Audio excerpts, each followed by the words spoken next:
right, good evening. Welcome, dear guests. I am Elettra Duca, the director of the Italian Cultural Institute. It's a pleasure to welcome you here tonight. Thank you for joining us for Cooking with Caterina, a conversation of Caterina de Medici, an extraordinary noble woman from Florence who left an indelible mark on history and culture, forever connecting Italy and France in many fields, including gastronomy.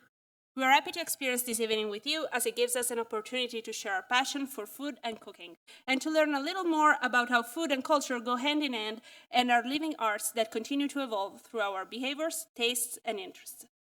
Before we start, I would like to thank and introduce our speakers, Dr. Leah Redmond Chang and Chef Rita Monastero.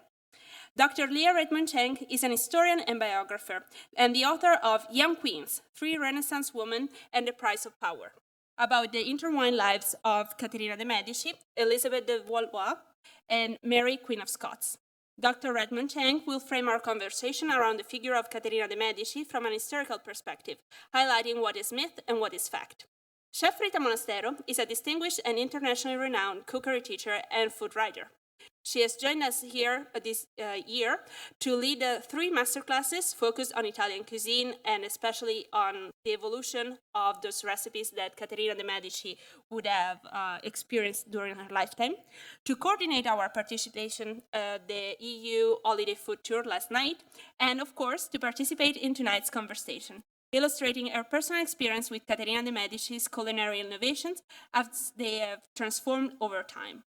Thank you both for being here, and I truly appreciate your availability, your patience during this time and in organizing this event.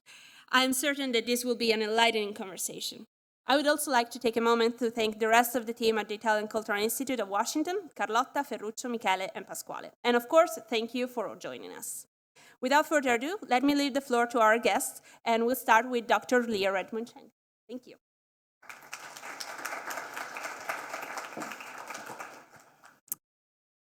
Thank you so much for being here. I'm really delighted to talk about Catherine de Medici.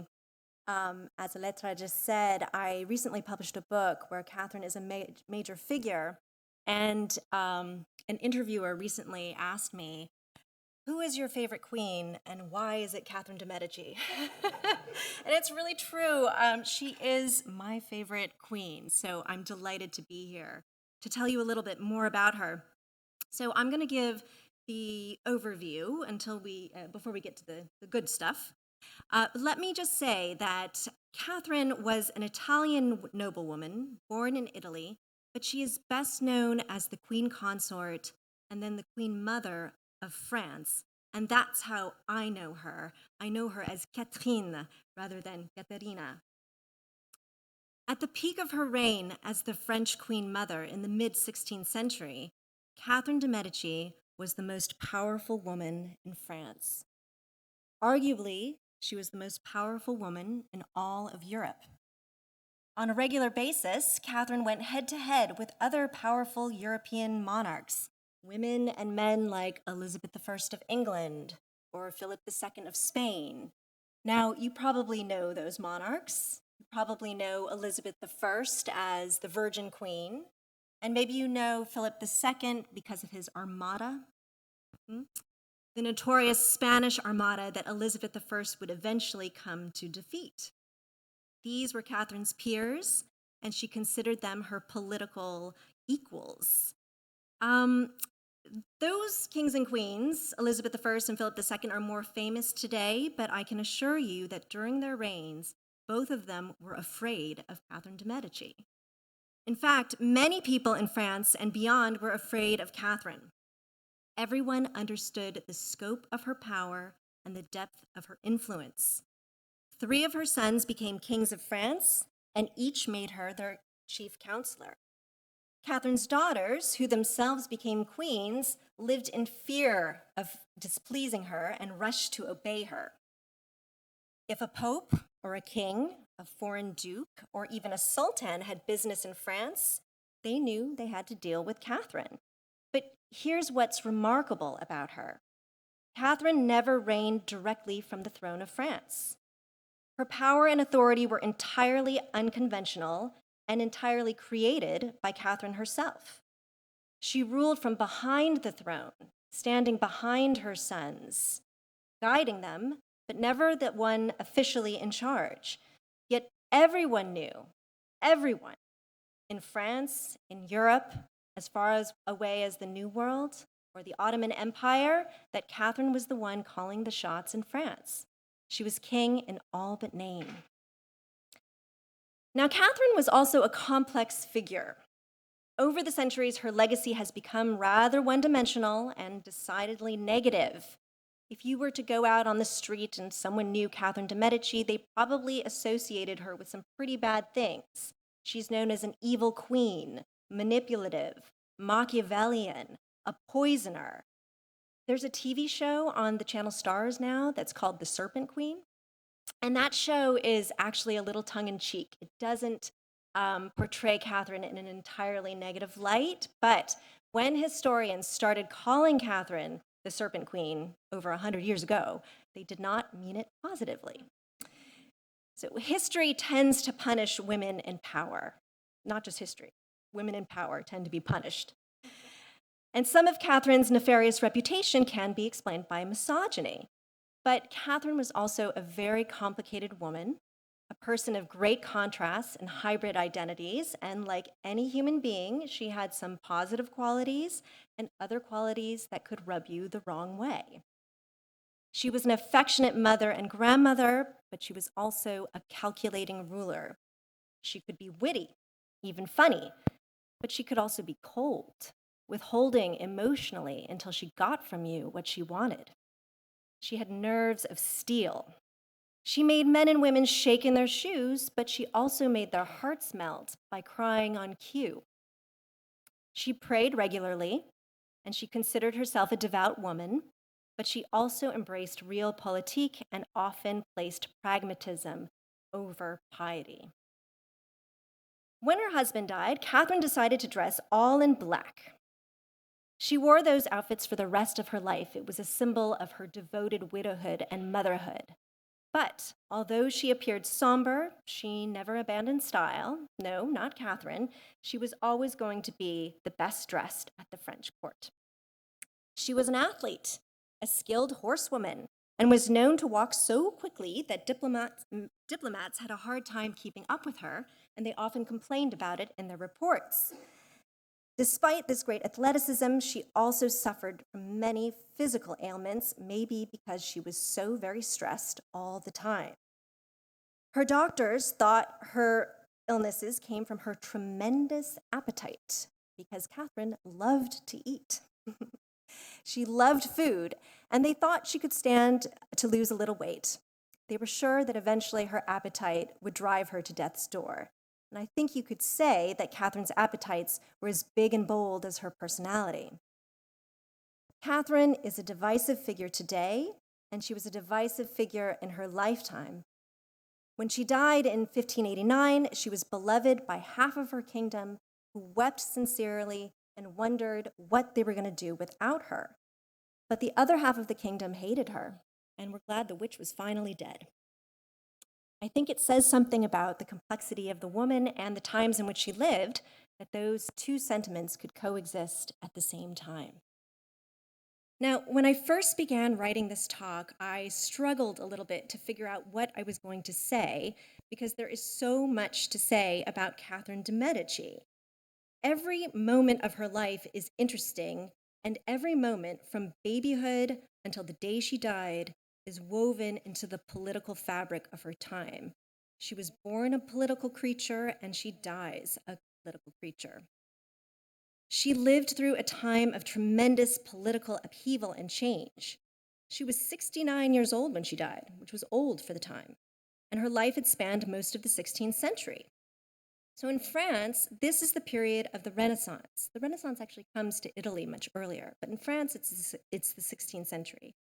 So it's a time of rapid development in arts and science and in political ideas of nationhood, but it's also a time of devastating wars between kingdoms and civil war over the question of religion. So if you remember your high school history, this is the time of the Reformation.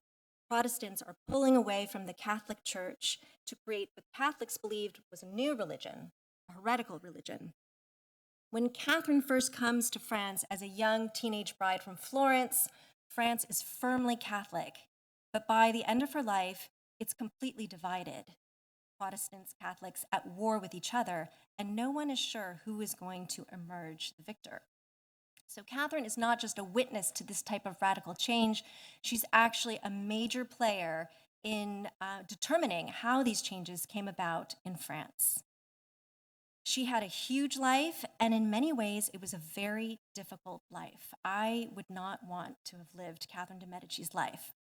So I thought I'd give you a sense of that life by running through a few important facts. Let's call them the top 8 things you need to know about Catherine de Medici's life. And as a final bit of my talk, I'm going to look more closely at the moment she took the reins of power in France. So here we go. 8 things you need to know about Catherine. Number 1, she was born in Florence in 1519.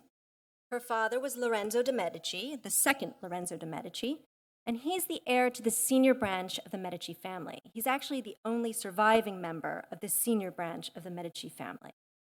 But her mother was a teenaged French princess named Madeleine de la Tour d'Auvergne. She was a French duchess and a relative of the French king Francis I.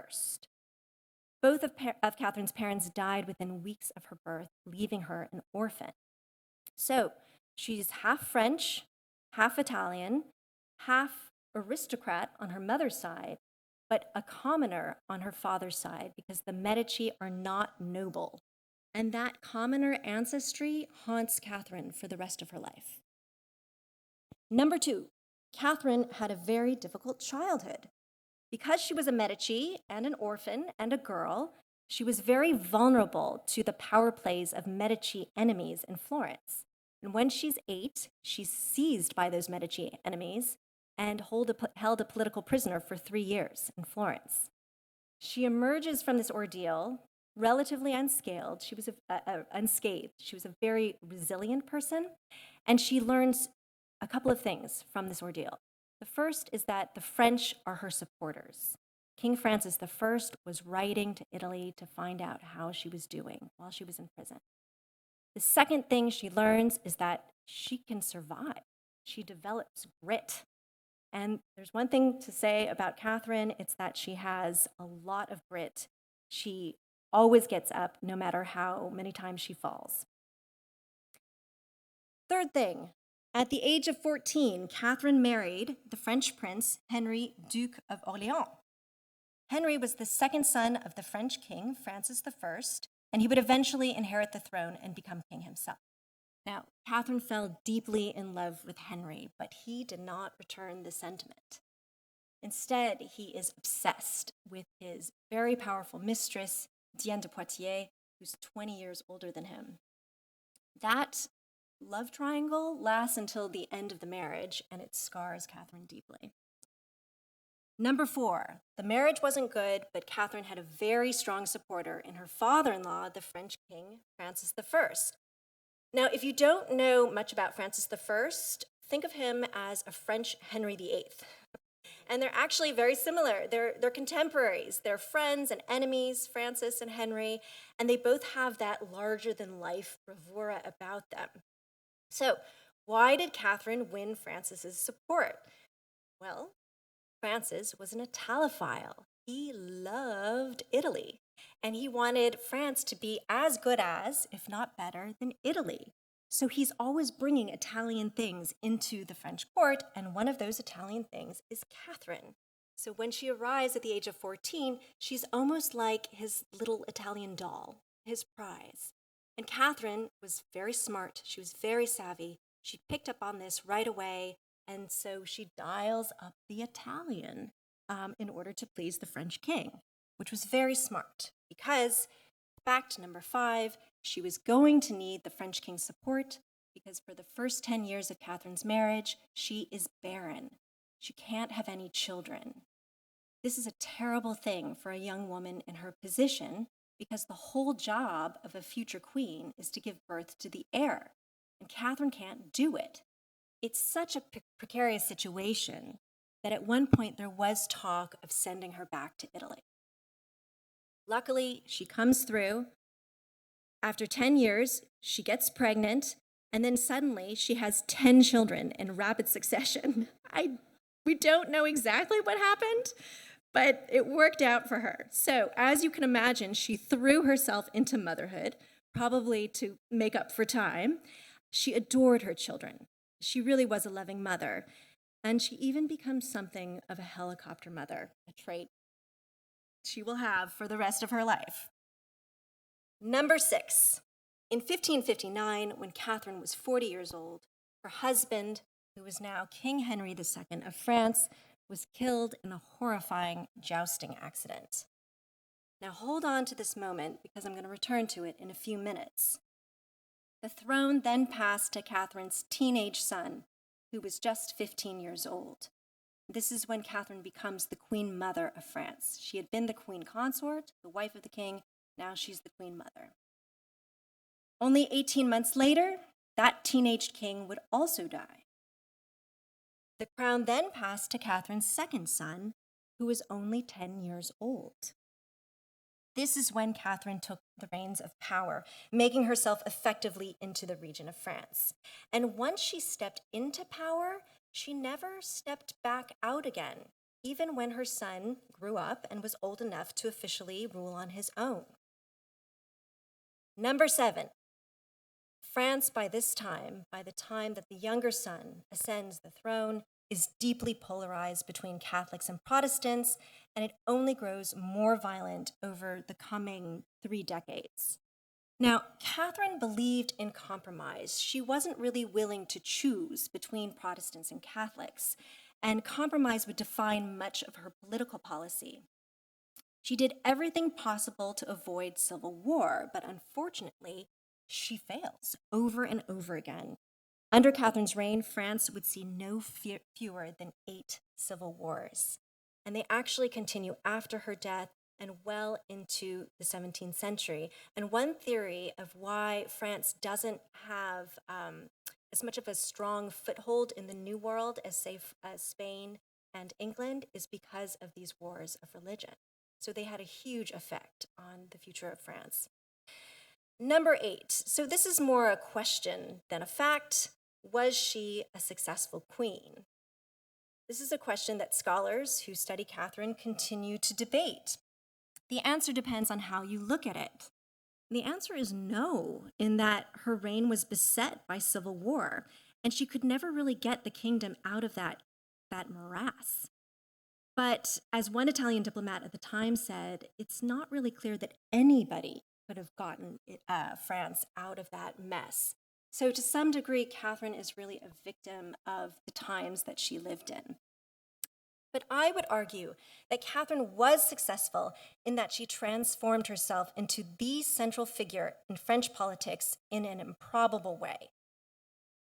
She wasn't a man. She did not have weapons of war. She didn't command armies. She had no way to strong-arm her way into power. Instead, she uses the skills that she has, very carefully honed people instincts, what today we would call EQ, to maneuver her way into this position of power and get stuff done. And she did get a lot of stuff done. So I'm going to spend the last third of my talk zooming in a little bit on that moment when she first steps into power, because it's such an important part of the legacy. So it actually happens over the course of 2 moments, 2 distinct moments that are connected. Now, one of the more fascinating things about Catherine's rise to power is that it was unlikely and unexpected. After all, she was born in Florence. She was just a girl. At best, people thought she'd be somebody's bride. No one who knew Catherine as a tiny child could ever have anticipated what she would become in France. The other thing that's interesting about Catherine's rise to power is that it happened when she was middle-aged. She was 40, to be precise. It was like her second act. There's a meme going around on social media right now. Maybe you've seen it, and it goes something like this. It starts with a question. What are the top 5 things that women should give up after 40? Have you seen this? So the answer is the weight of other people's judgments and expectations. And this seems to be the view that Catherine embraced, because she set aside all expectations and defied what most people thought a woman in her position should do. She became powerful just as most people expected her to step out of the public eye. Instead, she leaned in to it. Most fascinating of all, she tied together the idea of political authority with motherhood. She made her power a distinctly female thing in a world governed by men, and she's really the only woman in her cohort of powerful women in the 16th century who makes that connection between power and motherhood in that way. So let's return to the year 1559. Catherine is 40. She's done her job as queen consort. She's had 10 children. She's worked out an arrangement with the mistress. Everything seemed to be going as well as it could, and Catherine no doubt expected her life to go on that way for quite some time. And then her husband is killed in that horrible jousting accident. The country is thrown into an uproar. There'd been no preparation for this death, and now a 15-year-old has come to the throne. He's entirely unprepared. Legally, he wasn't a minor anymore. Legally, he could rule on his own, but when's the last time you knew a 15-year-old who could rule a kingdom on his own? He was not ready. So this was a crucial moment for Catherine, because she had to make a decision. What was her role at court going to be? Her role as queen consort was over. What was this next phase going to look like? It would have been perfectly acceptable, and in fact, it was expected for her to withdraw, to retire to a convent, perhaps, or go move into one of her chateaus, or pay attention to the little children, the little royal children that she still had in the nursery. But Catherine didn't do this. Instead, she stayed by the side of her son, the king, and almost immediately took on an unofficial role as his advisor. Why? Why did she do this? We have to ask that question because it wasn't normal behavior, and there was very little precedent for it in France. We actually have very little visibility into Catherine's decision-making process at this moment. Was she ambitious? Did she want power? That's what scholars used to think for quite a while, and it's one of the reasons why she's developed this reputation as manipulative and power-hungry. But there's another perfectly reasonable explanation that I think is far more likely. Catherine knew her son wasn't ready to be king, and Catherine didn't trust any of the counselors around her son. She thought they didn't have his interests at heart. They had their own interests. So she stayed by the young king's side to shield him, to interpret situations for him, because she was his mother. So at that moment, she was acting from maternal instincts, but in doing so, Catherine was also starting to carve out an explicitly political role for herself, even if she wasn't quite aware that she was doing it. And in fact, she probably thought that this was temporary, right? She hoped that her son would grow up, he would become a powerful king like his father before him or his grandfather. That didn't happen. He died 18 months later, and now this little boy, a 10-year-old, King Charles, took the throne. Okay, if it was worrisome to have a 15-year-old on the throne, you can imagine what everyone is thinking about a 10-year-old. And even worse, by now the country is sliding towards civil war between Protestants and Catholics. It seems almost unavoidable. Obviously, the 10-year-old is going to need someone to rule in his stead. He's going to need a regent. But who? Now, conventionally, it should have gone to a nobleman, right? This is a formal position, the regency. It should have gone to a nobleman, maybe an uncle, maybe a highborn aristocrat, maybe a team of men. The problem was that all of these men distrust each other because of the religious tensions. The nobility is divided between Protestants and Catholics, and no one wants the other side to take control of the crown. So it is a mess, and into the fray steps Catherine. She proposed that she was the only one who could serve as regent for her son, the only one who made sense in that role. And shockingly, she managed to make it happen. Now, why do I say shockingly? I can't really emphasize enough how daring a suggestion this was. To the French, the whole idea is rather preposterous.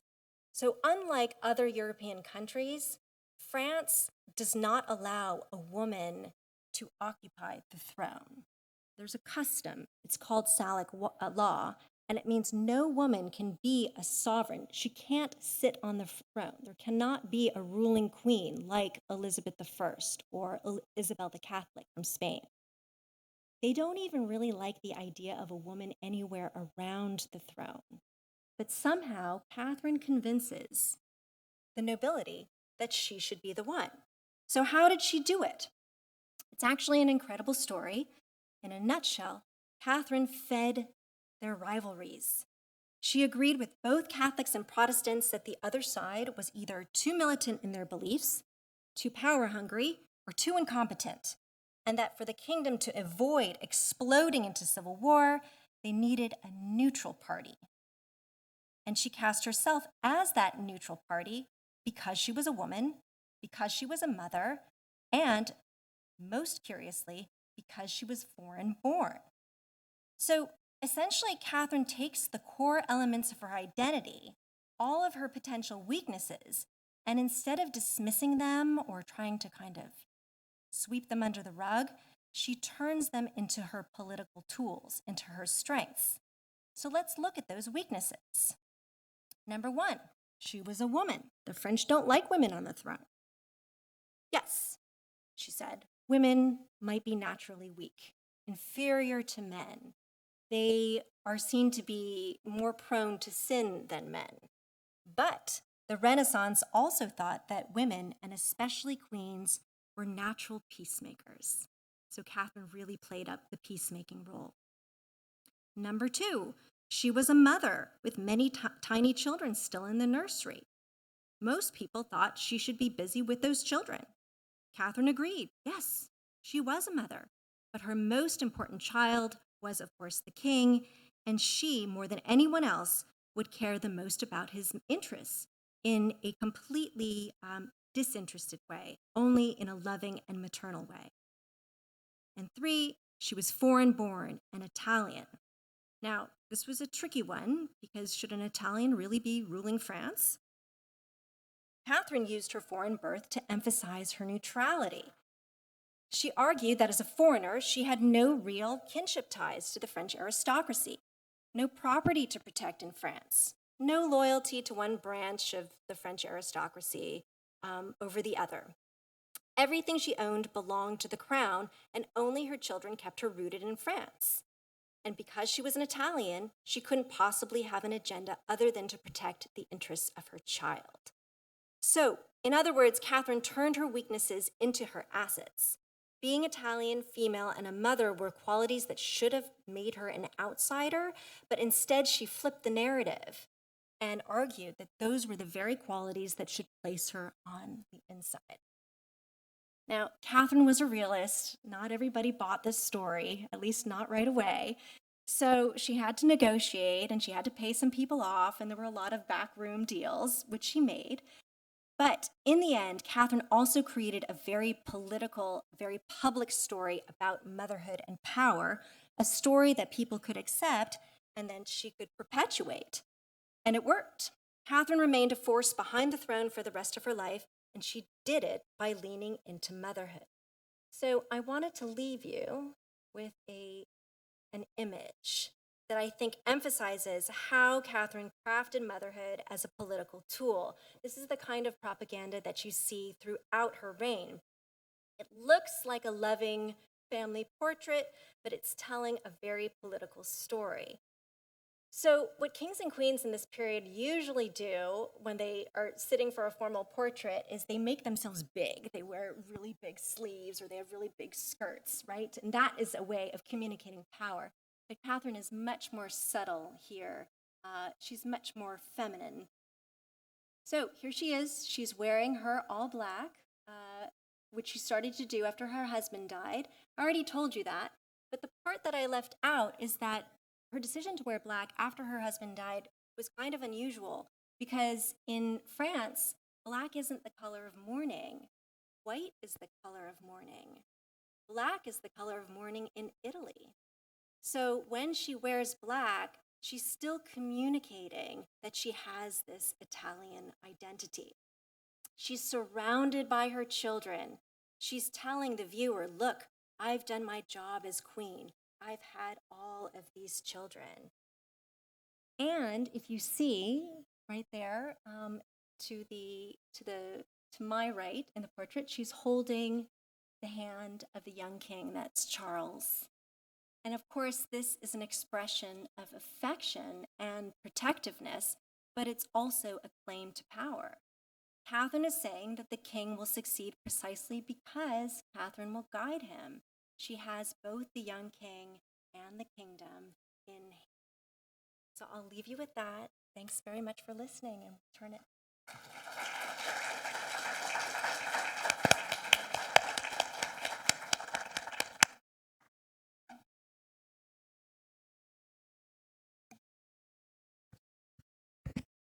Buonasera. Good evening. Thank you for being here. I'm going to stay here, sitting down in front of you, for having a nice conversation with you. Many thanks for being here, and thank you, Elettra La Duca, the director of Istituto Italiano di Cultura, and many thanks to the whole staff. They organized this conversation very well, and I'm so glad to be here again. This is the second year I am here in Washington with you, with all of you, and representing the Italian culture some way from the gastronomical point of view, of course. Because I am a chef, as you know, and in Italy I work as a chef and as a trainer. Today I am here because I want to talk to you about Caterina de Medici, in Italian, Caterina de Medici, from not from the political or historical point of view, of course, because that is not my cup of tea. As a chef, I want to talk to you about the influence she played in the gastronomical culture of Italy and of the whole world. As we know, Caterina was a controversial character. She wasn't beloved. She wasn't beloved by the Italians because they didn't know her. She wasn't beloved by the French people because she was, for the whole life, she remained the Italiana. They called her l'Italiana, the Italian woman. They didn't love her, and we know why. But from the gastronomical point of view, many people say she didn't play any important role in the development of Italian culture, in the cuisine. She didn't play any role because Italian recipes arrived in France, they say, thanks to the translation of some Italian cookery books into French long time ago, long time before the arrival of Caterina in France. So they say she didn't play any role because it was thanks to the translation of these books that the Italian gastronomical culture spread. Other people, on the contrary, say this is not true. She played an important role. As an Italian, I want to say that she did play a role in this sense because I am a chef, and whenever I travel, I personally carry a tiny booklet with me in which I have the most important recipes that have to travel with me because maybe I have to cook something and maybe I don't remember the procedures, maybe I don't remember, the ingredients. So I can tell you that when a chef travels abroad, brings the recipes and the culture, okay?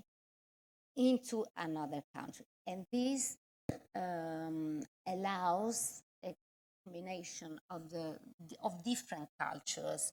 I mean, when Caterina arrived in France, she was only 14 years old, and we know she had a staff, and in the staff there were many cooks. These cooks were due to cook her favorite recipes because she was a foodie.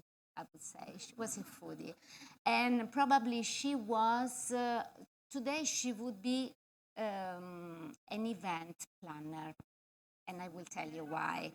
Anyway, she loved eating. We know for sure that she was compelled to see the doctor 2 or 3 times after eating so many artichokes. She underwent a treatment because she was really in love with artichokes and any other vegetables. What does it mean?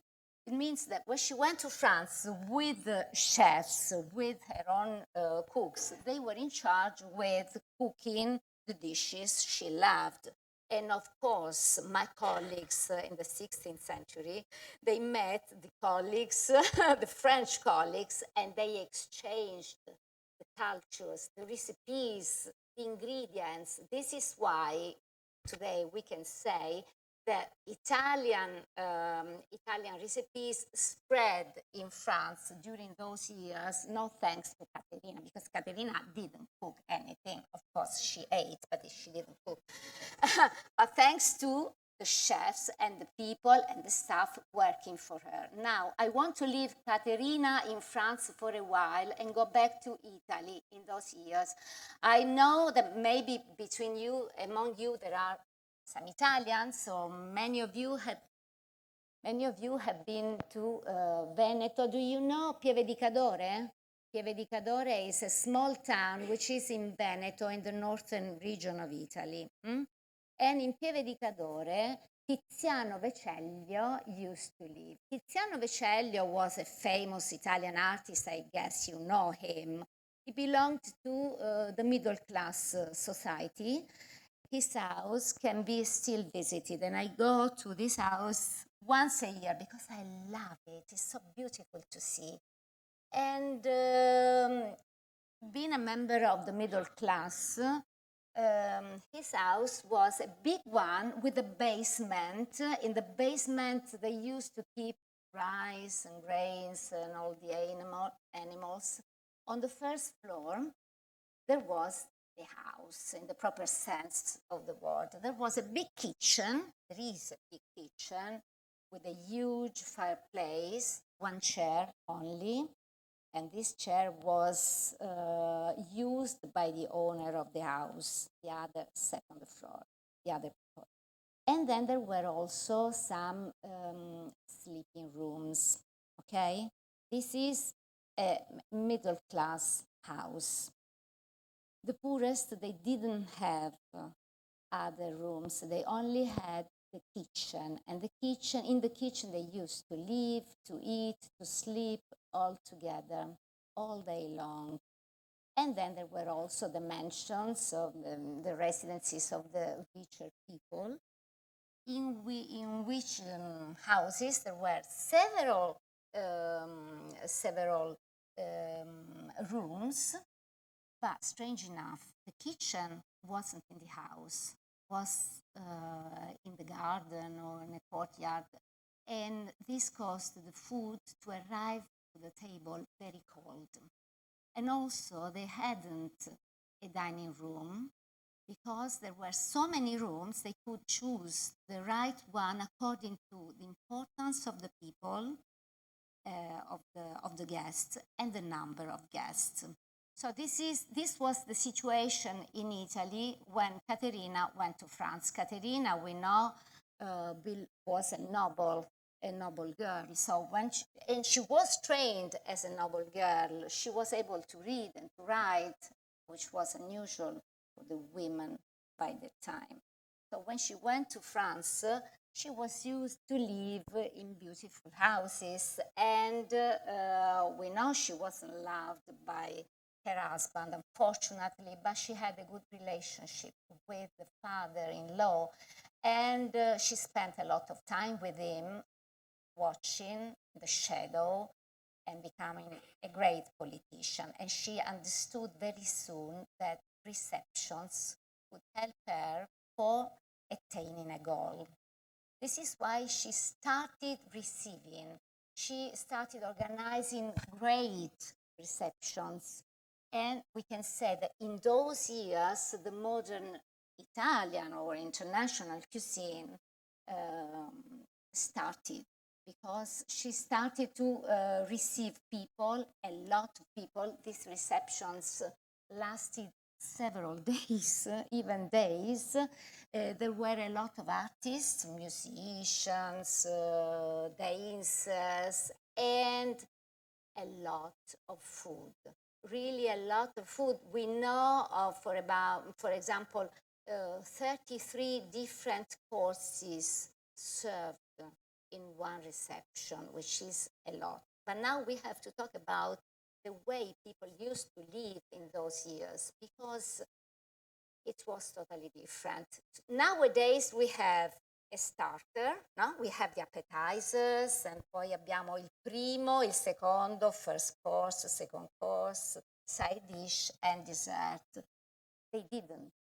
They could start a dinner having an ice cream, for example, a dessert, and the dinner with the meat. Also, the food they had was totally different from the one we have. Even though the recipes are the same, I recognize some of my students among you. So today, for example, we made the ravioli. Il raviolo, the fresh field pasta was born during those years, but was different. Today we have adapted, of course, the recipe to our own taste, but in those years they combined cheese with sugar and meat all together, and a lot of spices. So the feeling of this gorgeous ravioli we had this morning with the ricotta and spinach was similar to the one we had today in a master class I ran for the Istituto Italiano di Cultura, but was at the same time totally different in taste. And I guess nobody of us today could appreciate the taste of those ravioli, because they combined all together. It was during the years of Caterina that the way of eating began changing. Now, I have to tell you something else. Do you know they didn't use the fork in those years? Even the noble people, they ate with the hands. And they didn't have the napkins, so mouth and hands were dirty, and they used the tablecloth in themselves, which caused Caterina to ask the people to lay the table with a lot of tablecloths. We know of about 7, 8 tablecloths put one onto each other. So as soon as the first one became dirty, they could throw it away and use the second and the third and so on. And they didn't use the knife. The knife, I think, appeared 1 century later. I'm not sure, about many, many years ago. But they had, in the houses, there were a knife, of course, only one, only for the man. Only the owner of the house could use the knife. But usually, during the receptions, they didn't have any knives, but there was a man who was called trinciante. Il trinciante, the trinciante, is nowadays the name for a chef's knife. My knife, I call it trinciante. But in those years, the trinciante was a man, a big man. He came into the dining room in front of the guests, beside the guest, with this big piece of meat. And he used to slice the meat like that, and the slices fell down into the dish of each single person. Questo era il coltello. This was the knife in those years.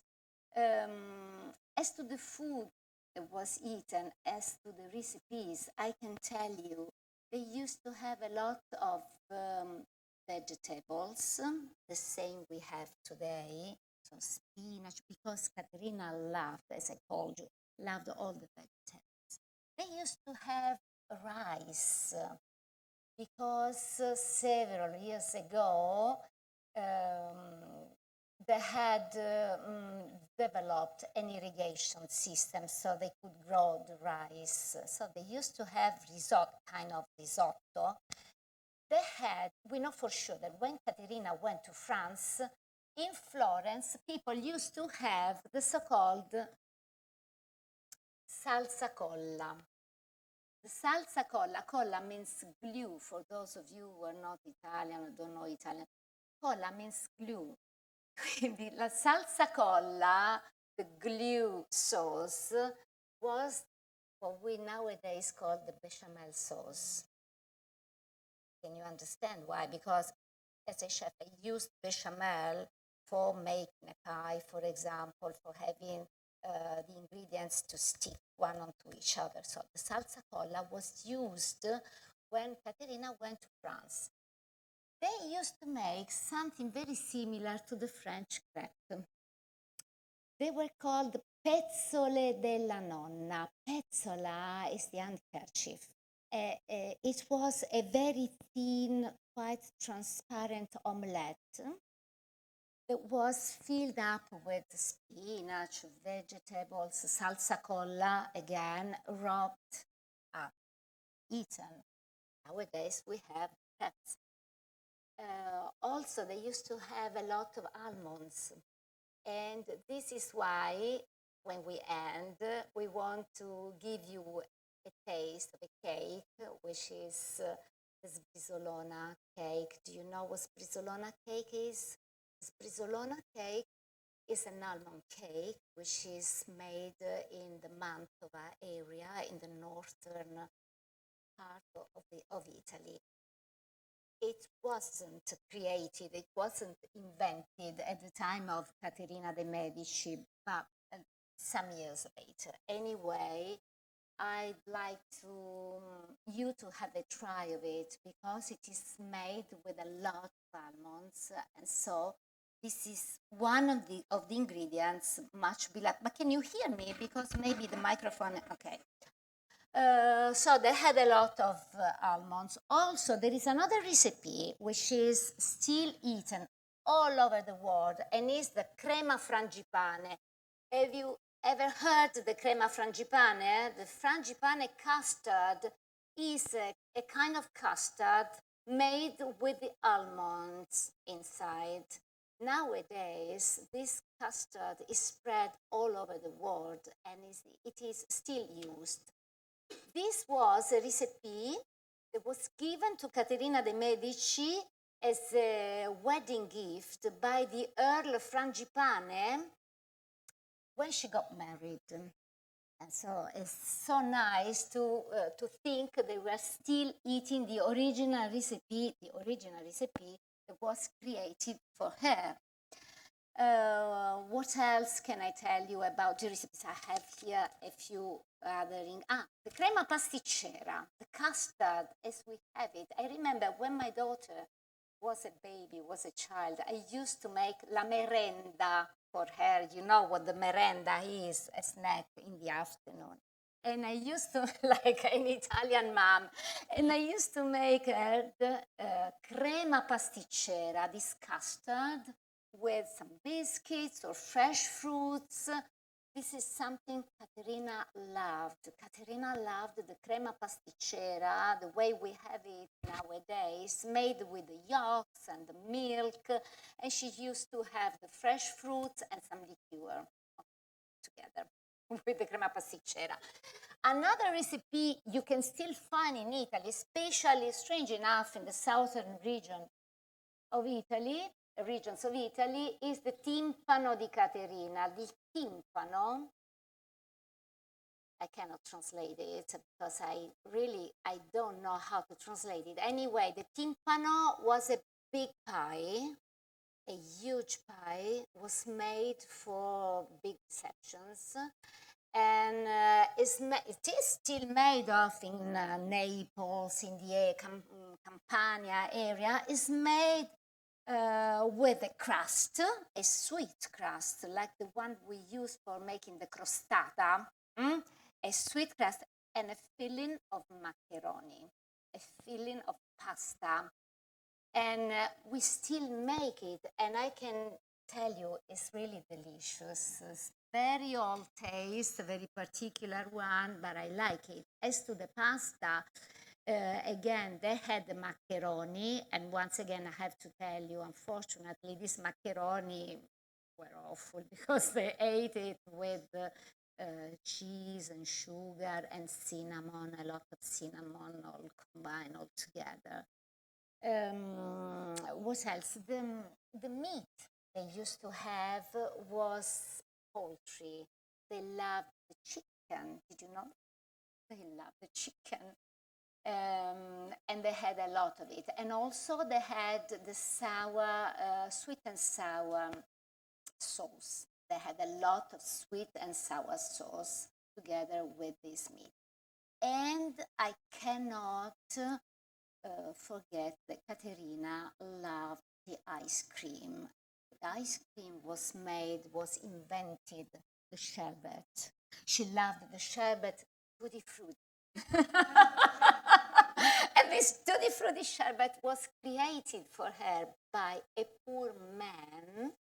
He was a cheesemonger in Italy, but when Caterina went to France, she asked him to follow her to France because he used to make this wonderful sherbet for her, and she loved it. So unfortunately, this poor man accepted to follow Caterina to France. And then after a few years, he didn't want to stay there. He wanted to go back home. But Caterina didn't want him to go back because she didn't want to give up to the sherbet. So after many years, he gave her the recipe, so he was allowed to go back home. So, poor man. So, and another thing, this is very important, is the pâte à choux. The pâte à choux, la pasta bignè. We have the bignè in Italy. We make a lot of bignè. We know they were created by an Italian chef who went with Pantanelli, was his name? Yes, Pantanelli. Pantanelli invented this pâte à choux, and then he went to France with Caterina de Medici. Of course, after so many years, this pâte à choux was changed by the famous Popellini. Popellini was a great pâtissier, and he improved this recipe. This is why nowadays people say that pâte à choux is French, because it was changed by Popellini. But I have to say that it was originally created, invented by an Italian chef. So at the end of the day, at the end of this conversation, what I want to say that as a chef, I can assure you, we don't invent any new recipe. We only go on adapting old recipes. This is what we will do forever because we are all friends. We are all brothers and sisters. We share the roots, but we are all brothers. And that's it. Thank you.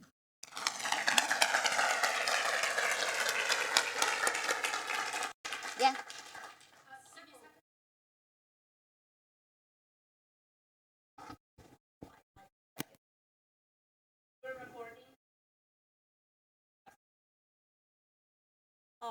I have several questions. The first is, since Catherine loved to eat so much, was she a rather large woman?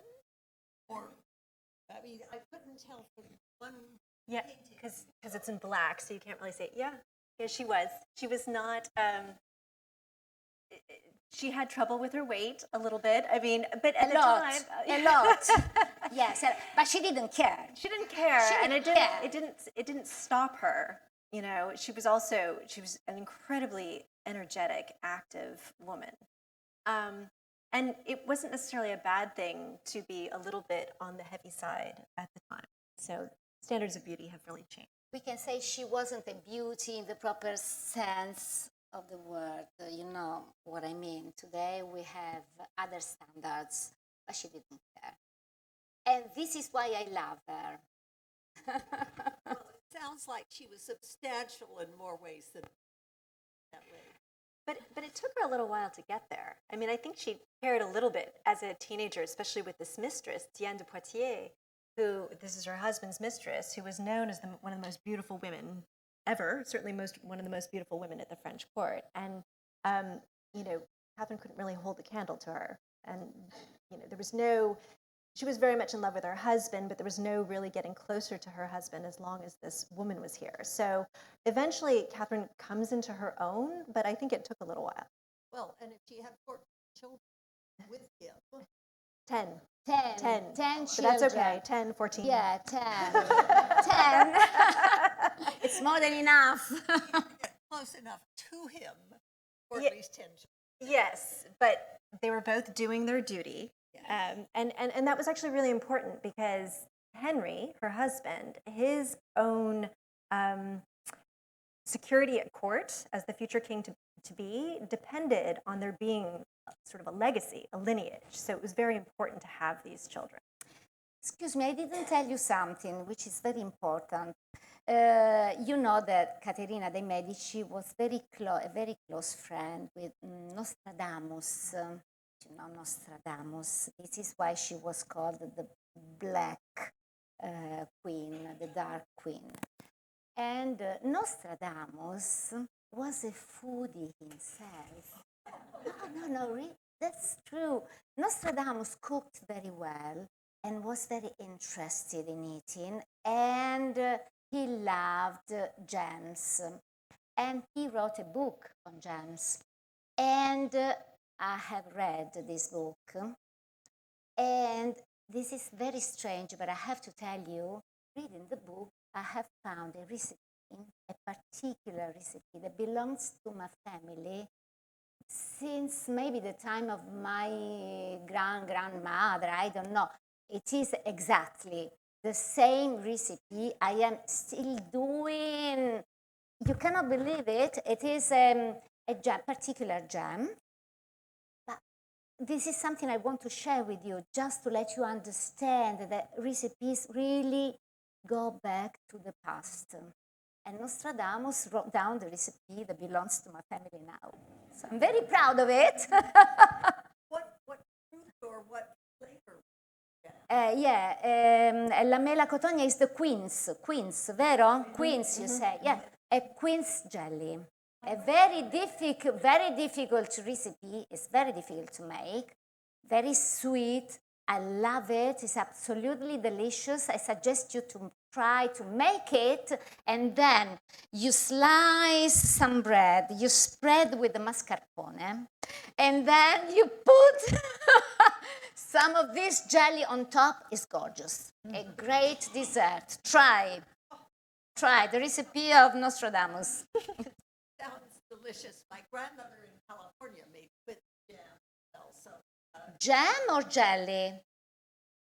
There are two different words. The jam, we have it in Italy, and I make it, and it is called cotognata. Do you know what cotognata is? You have ever eaten the cotognata? You are Italian? Italian people here? Yes. Conoscete la cotognata? La fanno anche in Sicilia.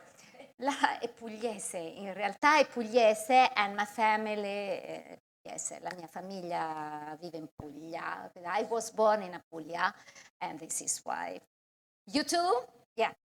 Lady. I remember I lived in my grandmother's house for a number of years before and afterward, and she taught me how to cook things, and she had whatnot, backyard. So we use more often than. Last question. Almond, is it with olive oil? Is the almond cake is? Cake, Yes. you meant. Yes. Was it made with almond? With like almond. olive oil? No, butter.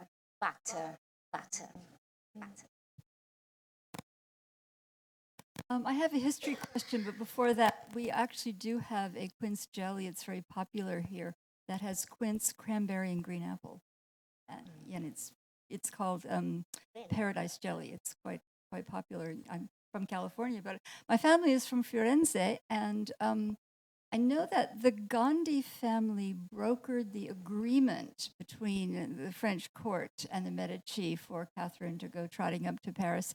What did the Medici get out of this? They get proximity to the French throne. And so, I mean, it's always, so the Medici, remember how I said that they are commoners? They are commoners. The Medici are incredibly wealthy and they're very powerful. And so they can raise all their children, their boys and their girls, up as if they are nobles, but they are not noble. And this is really a chip on their shoulder. And so actually, Catherine's parents' marriage was the first really noble marriage that was made. There had been some others, but then they died out and didn't produce any children.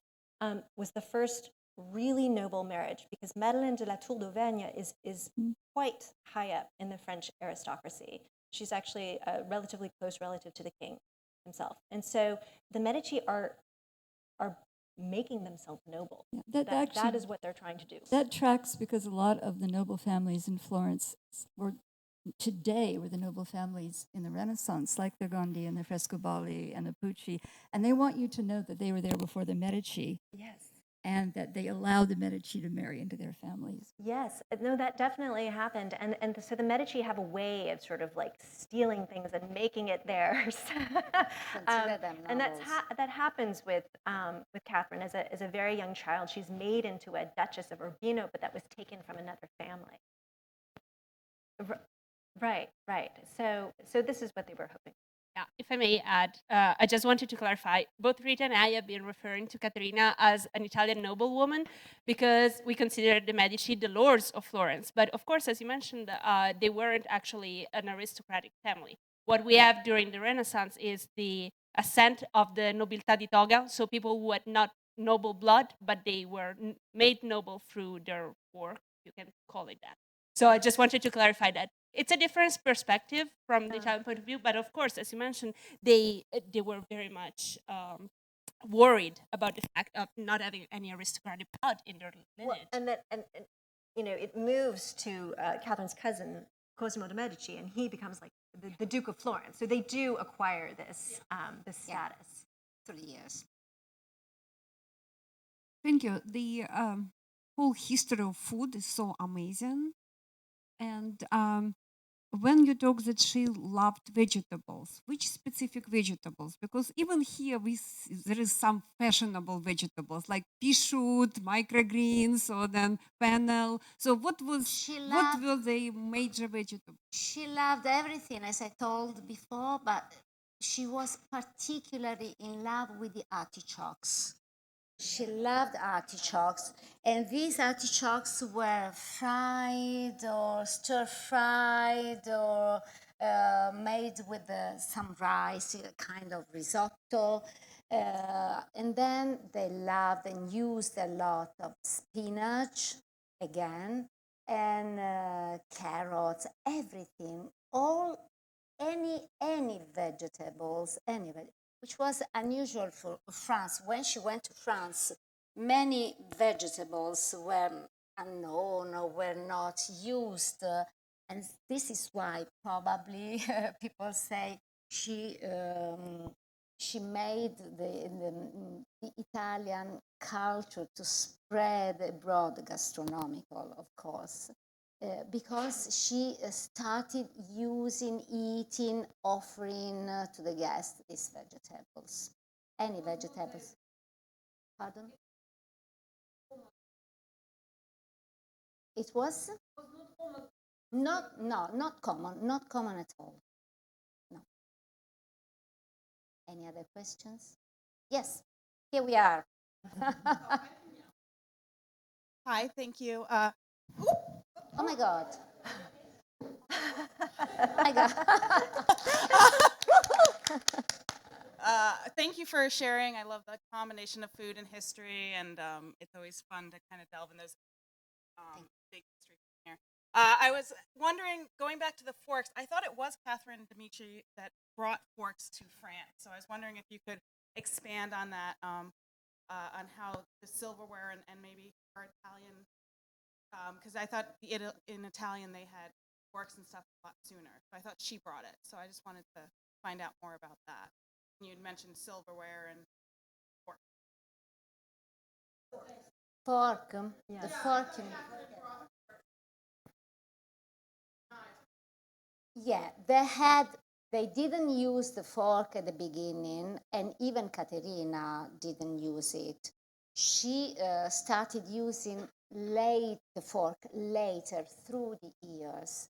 But even the noble people who were not used to use the fork, were forced by Caterina to use. She made a law, a kind of law, and she said that her guests were compelled to use the fork because she was bored to see these people eating with their hands. But unfortunately, not the knife, the fork. And the fork was different because had only two, yes, no three. Again, yes, madam. Yes. Hi, there's a confectionery that's common during the holidays, and some people have it year-round. It's made of almond, and it's coated with a thin layer of sugar. In the U.S., it's called Jordan almonds.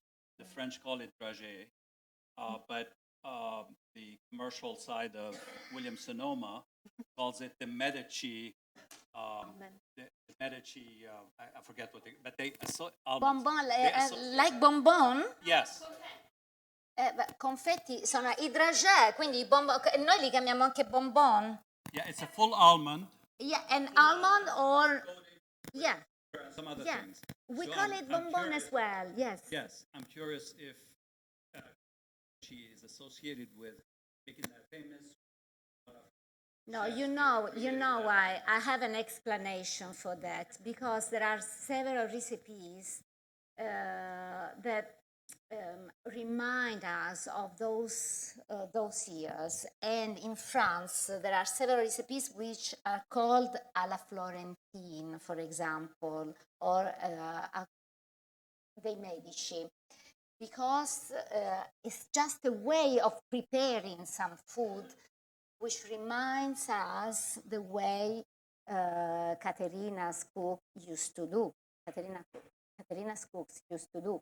Quindi questi dragée, these bonbon, are called dei Medici, or I don't know how they are called, probably because there is the almond inside, and the almond was used a lot during those years. I think this is the reason why they didn't have such a recipe in those years. But, for example, they have the œuf alla Florentine, le uova alla Fiorentina, or i ravioli alla Florentina. Many recipes are called alla Florentina.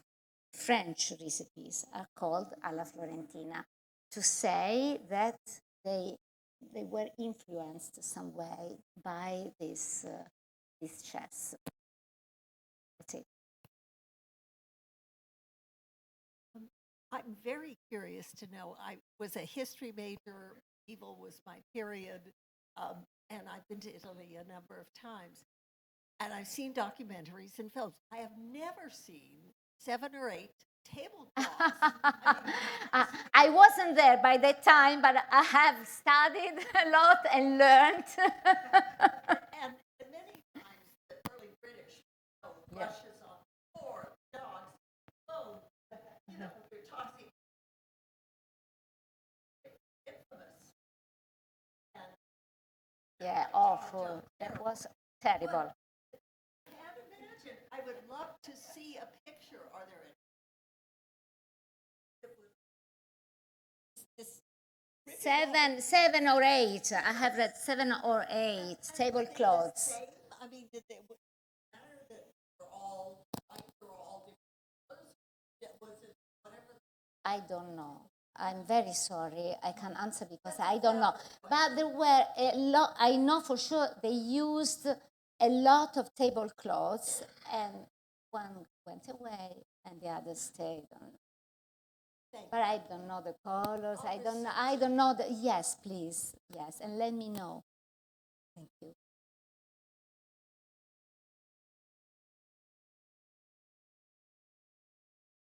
Okay, at first, I would like to say thank you for the presentation and Thank you. bringing everything together. Learned lots of things about Caterina Medici, the powerful ruler, and meddling together with the culinary aspects and stuff. But I have a particular question to Chef Rita. In one of the interviews that I watched, you mentioned about you were saying that you had a luck in your path in your career. Yes. Could you say a little bit more about that? Yeah. I always say I am a very lucky woman. I am very grateful to my life and the faith because I have realized my dreams. This is why I consider myself very lucky. And I'll tell you why. Because I was telling to my friend here, I wasn't trained as a chef. Nowadays, I am a chef in Italy and I am very happy with my job. But originally, I was trained as an interpreter, as a translator, and so my life was different. And I had a dream. I had the dream of becoming a chef or doing something with the food because I am a foodie as well. And one day, 15 years ago, more or less, one of my sisters for Christmas, she made me a beautiful present. She gave me a beautiful present. She enrolled me in one of the most important cookery schools we have in Italy, in Milan. She bought a package for me, flights from Rome to Milan and the school. And I always say, the very first time I went into the classroom, I saw the chef, my instructor. I thought, I want to become a chef. I did it. I did it because that was my dream. So I went again and again, and I enrolled in more classes. And then I offered my services to a cookery school in Rome. Because I sent my CV, but my CV as an instructor was empty. I had no experience. So I went to speak to the owner of a school in Rome. And this school was owned by a couple. There was a man and a woman. And they had a look at my CV and said, okay, we will be in touch with you sooner or later. You know the standard things people say. I said, okay, thank you. And I went away. The day after, the man rang me one day, less than 24 hours, and he said to me, Rita, unfortunately, my wife has just gone away. She has left me. And, and I need a cookery teacher. Would you like to, to work for me? And I said, my God, I'm going to die. This is why I say I am very lucky. But I believe in angels. So I really believe in angels. So I think that probably an angel took me by hand the day before and he brought me to this school. Yes, this is amazing. this is how my life changed, because from that point on, the Italian TV, public Italian TV called me after a few months, and then one of the most important Italian schools, cookery schools, called me for running classes for them. And then one evening, again, I was telling you, I was serving the dinner to my family. It was 8 o'clock. I remember that I was serving them a parmigiana di melanzane. Do you know what a parmigiana? Yes. And I was slicing this parmigiana, and my mobile rang, and I said, hello, Miss Monastero, I'm Pinco Vallino from a very big, very important publishing company, one of the most important publishing company we have in Italy. And this lady said, I know you are expert on the sourdough. We need a writer. Would you like to write a book on the sourdough for us? And that's it. So can you imagine why I say I am very lucky, and I am very grateful to my life, to my angels, and to myself. Because when I say to the young people here, whenever you have a goal, you have always to follow your dreams. If you follow your dreams, maybe sooner or later you will get some results. Otherwise, you will stay in the shadow forever. That's it. Thank you. Thank you for your question. Grazie. Thank you. Do we have any more questions? One of my favorite parts of French and especially Italian cuisine is bread, and I didn't hear any mention of it. Could you just, what role does bread play in these big feasts? Do they use it as a plate, or, wipe The fingers question on it? is, they use the plate. Bread. The What bread. is the role of bread? The bread. They use the bread. Oh, okay. I have to tell you something. Thank you for your question. I was in Caracas 2 weeks ago, running the same conference on Caterina de Medici, and a woman in the public asked me the same question, and the answer is the same. I specialize in bread making. I love making bread, and I love eating bread. So I made a research, but unfortunately, I couldn't find any particular bread in those years. I couldn't find any particular recipe. I looked for it because I wanted to try to make, a special bread, and also to talk to you about bread in those years, in those centuries. But unfortunately, I couldn't find anything. So I guess they used to have plain bread or something very simple, made flour and kind of yeast, natural yeast, of course, natural yeast. But nothing particular. Well, I think, there's a good chance that they had the bread. It's so pervasive that there's no point in writing the recipe down. And also, they use the bread as a dish. At the beginning, they used to slice the bread because they didn't have the dish. Dishes appeared on the table later, during the years of Caterina, but later. Don't forget that Caterina died at about the age of 70, more or less, yes. So she spent the whole life in France. Towards the end of her life, she started using the dishes. But before, they used to have bread, and they put the meat and the stuff onto this bread, and they ate all together like a sandwich at the end. So simple bread, white bread, or not white, the flour wasn't white, but plain bread. Okay. Well, thank you everybody for coming. We can continue our conversation outside. There is a very light refreshment, as Rita mentioned. We have sbrisolona cake, so a taste of almond, and some pumpkin custard. Thank you so much. Thank you. Thank you. Grazie. Grazie. Thanks so much. Thank you for your questions and everything.